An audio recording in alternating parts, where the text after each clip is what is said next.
Hello friends, welcome to pebbles. మన నేటికి చేయబోయేది ఉసిరికాయ అన్నం. ఇది నిండా సులభంగా చేయవచ్చు. దీంట్లో విటమిన్ సి ఉంటుంది, నిండా ఔషధ గుణాలు ఉంటుంది. ఏం లేదు, ఇది కొబ్బరి ఎట్ట మనం తురిమి చేస్తున్నామో అలాగనే చేయపోతాము. రెండు చూస్తాం. నేను 5 ఉసిరికాయ ఎత్తుండా, దాంట్లో 3 ఉసిరికాయ బాగా తురిమి పెట్టుండా. మనం ఇది 2 కూడా తురుముకుపోతాము. ఏమంటే మనం ఇప్పుడు 100 గ్రామ్ అన్నం ఎత్తి నానపెట్టి వార్చి ఆరబెట్టి పెట్టుండా, దానికి 5 ఉసిరికాయ కావాలి. అంటే ఇప్పుడు ఇది పెద్ద కాయగా ఉండే వల్ల నేను 4గా ఎత్తుండా. దీనికి ఏం కావాలని చూస్తాం. అన్నం వచ్చి 100 గ్రామ్ బియ్యం ఎత్తి నానపెట్టి బాగా ఆరబెట్టి పెట్టుండా వార్చి. దీనికి తాలింపుకు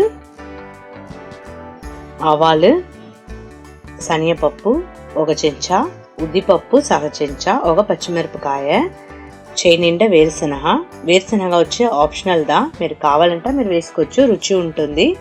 దాని తర్వాత మనం ఇప్పుడు ఉల్లిపాయ వేయపోయేది లేదు. ఇంగువ పొడి కొద్దిగా, అంటే తాలింపెట్ట చేసేది చూస్తాం.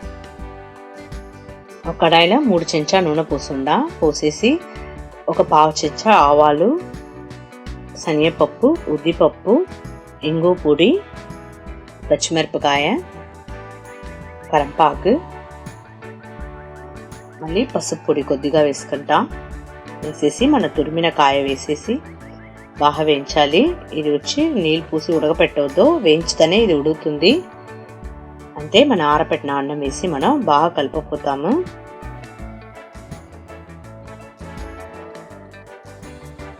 బాగా కలిపి ఉడిచేయండి. కావాల్సిన ఉప్పు వేసి కలిపేయండి. దీనికి వచ్చి మనకు నంచుకి కాంబినేషన్ చూస్తారంట బంగాళదుంప వేంపుడు ఉంటా బాగుంటుంది ఉసిరికాయ అన్నానికి.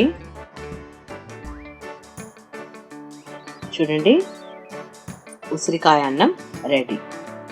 మీరు కూడా ఇంట్లో ట్రై చేయండి. లైక్ చేయండి, షేర్ చేయండి, కామెంట్ చేయండి. మర్చిపోకుండా మా ఛానల్ సబ్స్క్రైబ్ చేయండి.